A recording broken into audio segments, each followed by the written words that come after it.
శ్రీ గురుభ్యో నమః. శ్రీ కొండగురునాథ స్వామి నమః. శ్రీ కాలభైరవాయ నమః.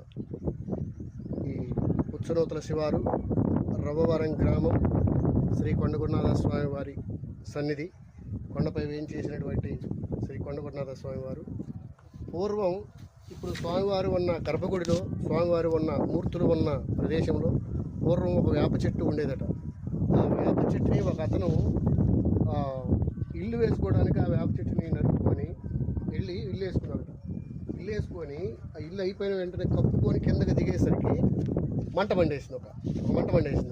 మంట మండేదంటే ఏంటో ఇలా అపశకనం జరిగిందని చెప్పి చూసేసరికి ఒక చిన్న బాబుకి, ఒక 5 సంవత్సరాల బాబుకి స్వామివారు ఒంట్లోకి వచ్చేసి నేను కొండగురునాథ స్వామిని నేను మహిమలు చూపించాను అంటే ఆ చెట్టు నరికేటప్పుడు మహిమలు చూపించారు స్వామివారు. ఒకసారి రక్తం రావటం, పాలు రావటం ఇవన్నీ చూపించినా కానీ వాళ్ళు ఏం పట్టించుకోకుండా తీసుకెళ్ళి ఇల్లు వేసుకున్నారు.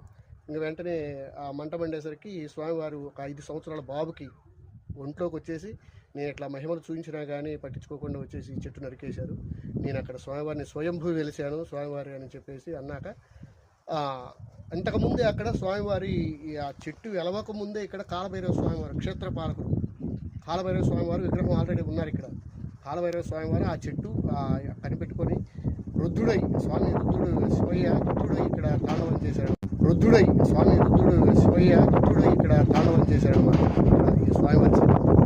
అలానే ఇంకా ఆ చిన్న బాబుని అడిగితే మరి ఏంది స్వామి ప్రత్యామ్నాయం అంటే ఈ ఏడూరు స్వామివారిని ఆ సొగం కాలిన మొద్దులు ఊరేగింపు చేసి అదే ప్లేస్లో మళ్ళీ ప్రతిష్ఠించమనిసింది కోరేసరికి అందరూ ఈ గ్రామస్తులందరూ కూడా ఏడూరు ఊరేగింపు చేసి స్వామివారి ప్రతిష్ఠించేసి స్వామివారికి నీడ ఏమి లేకుండా స్వామివారు అప్పుడు అడిగారు అనమాట, నాకు నీడ ఏమొద్దు, నేను చుట్టుపక్కల చూడాలి, ఎండకి ఎండాలి, వర్షానికి తడవాలని చెప్పేసి అంటే అక్కడ ఏం మండపంలో కట్టి ఒక అరుగులా కట్టి స్వామివారిని ప్రతిష్ఠించారు. రాంగ ఇంకా ఎండలు ఎక్కువ అవుతున్నసరికి అక్కడ పూజలు కూడా ఉండలేకపోతున్నసరికి